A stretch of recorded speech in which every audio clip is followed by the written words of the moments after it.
When it was my turn to speak in that meeting, I said pretty much what I had said to the teacher when I had gone to him. That we were trying to establish the same Christian atmosphere on this campus that we had had in Waxahachie.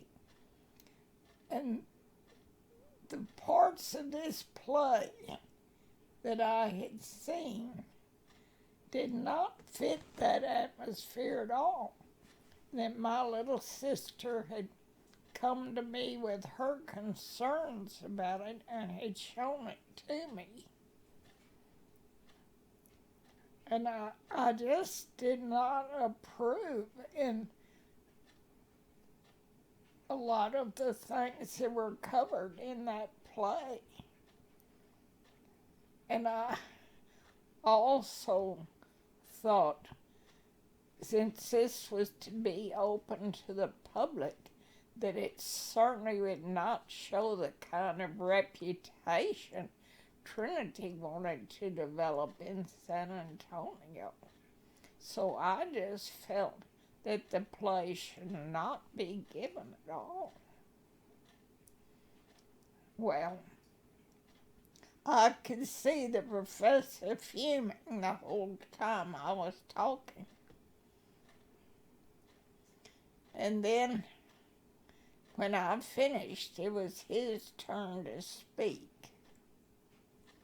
And he started by saying that at least I had come to him first before going to the dean. That the others went to the dean without coming to him. And at least I had tried to convince him and tell him what my concerns were.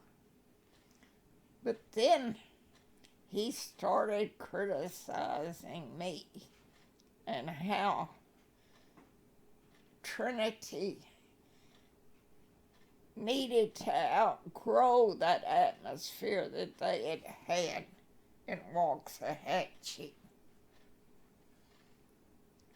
It was too old-fashioned and small-townish, and they had to become more sophisticated and start growing up.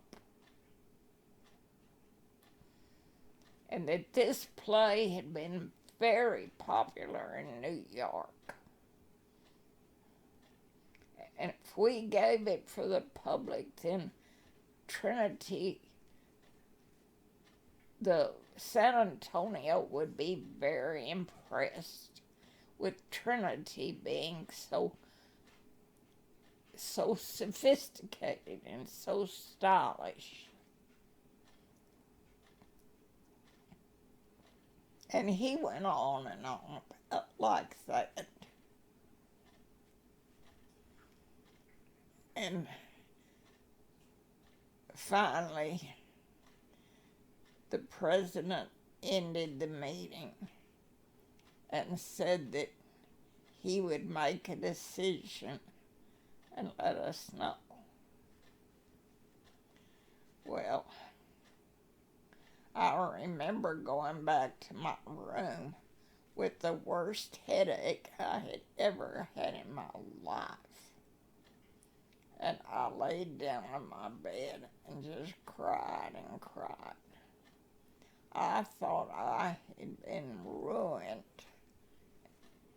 in my career at Trinity, and that I might even be expelled. And I was so worried about it, and so upset. And the next day, the announcement was made.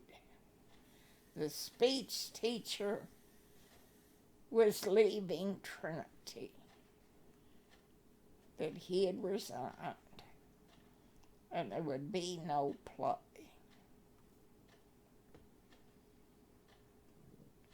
Well, of course we were very relieved,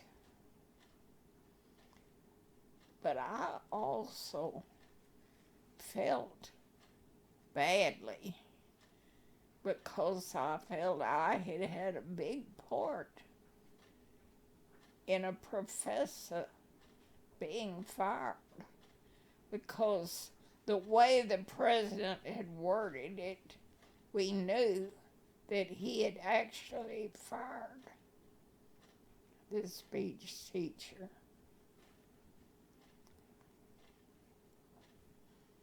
And I felt badly about having a part in that firing. That worried me after that.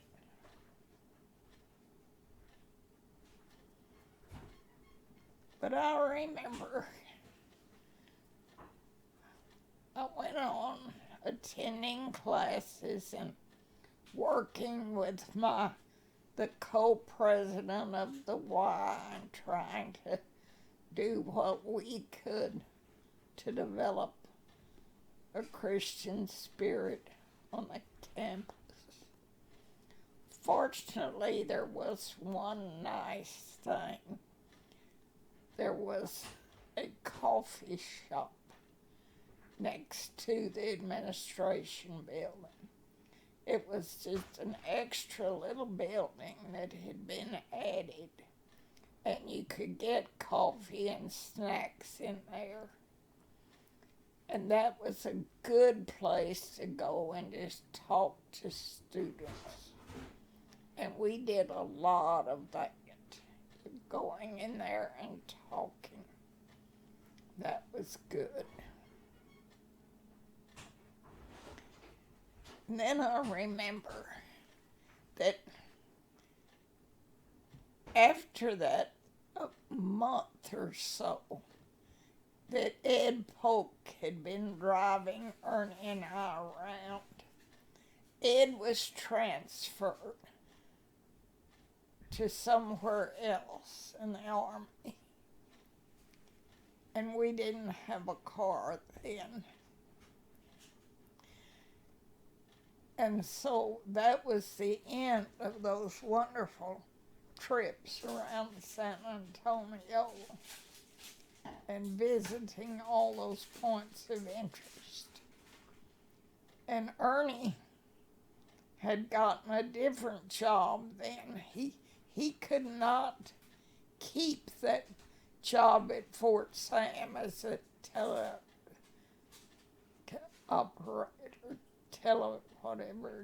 operator, because he couldn't do that and attend all his classes, so he had to give up that job. And he got another job working at nights at the radio station, and they called his job that of mail boy, but he did much more than handling the mail. And I was able to go down there on Friday evenings, and he would let me in to the studio of WOAI where he was working. And I would get to stay there with him during the evening while he was working. And that was such fun for me.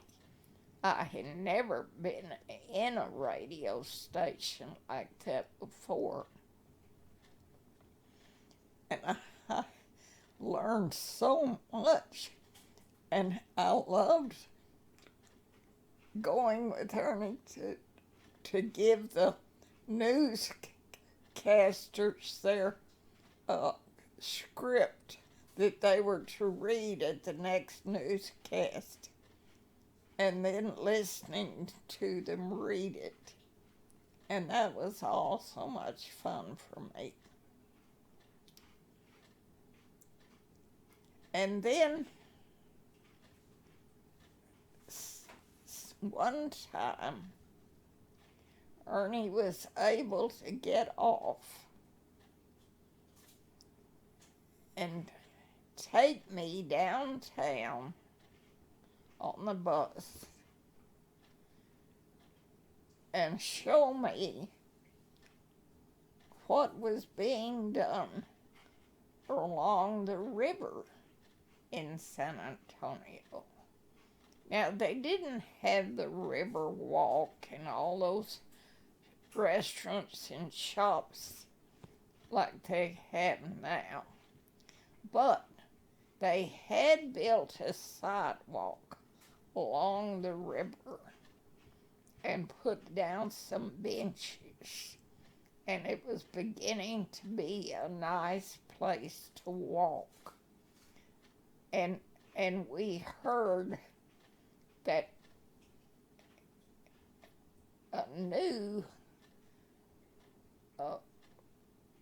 some new buildings and new attractions were going to be built along there.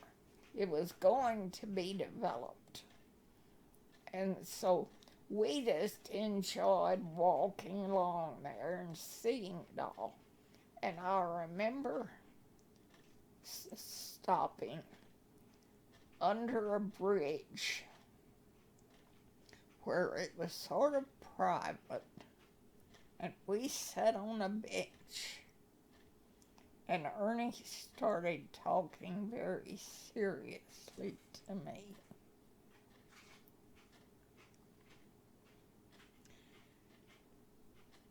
And he gave me a kiss. My very first real kiss. And then he asked me to marry him.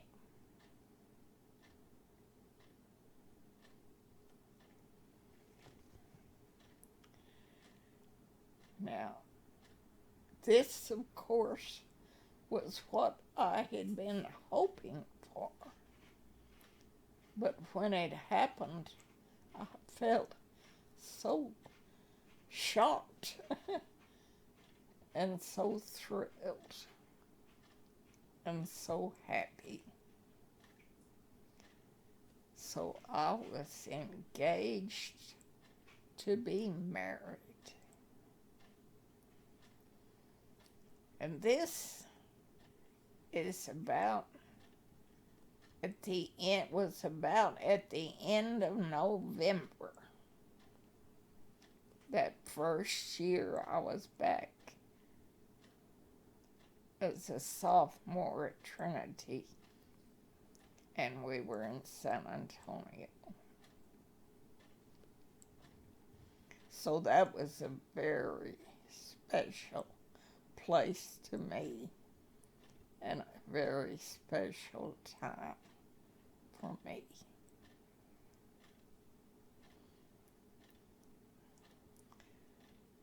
And I don't remember much until we were going on home on Christmas vacation, leaving the dorm to go home on Christmas vacations. And there was a big Christmas tree in the corner of the parlor at the dorm. It had been nicely decorated, and we enjoyed having that tree there. And I remember just before I left to go back home for Christmas, for the holidays, Ernie came over and he led me behind that Christmas tree, and he put a ring on my finger, a ring with a diamond in it. I was so thrilled, I didn't know what to do. It was so exciting. I thought this was the most important thing that had ever happened to me. And I felt like the luckiest girl in the world.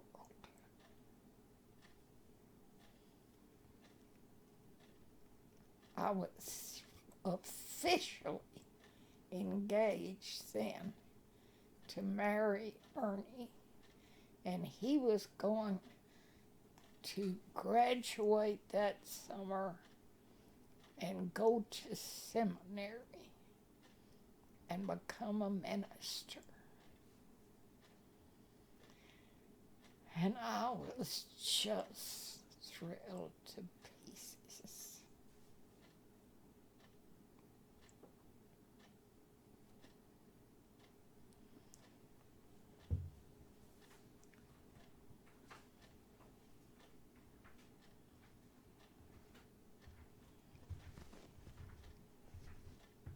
Now, I could end there,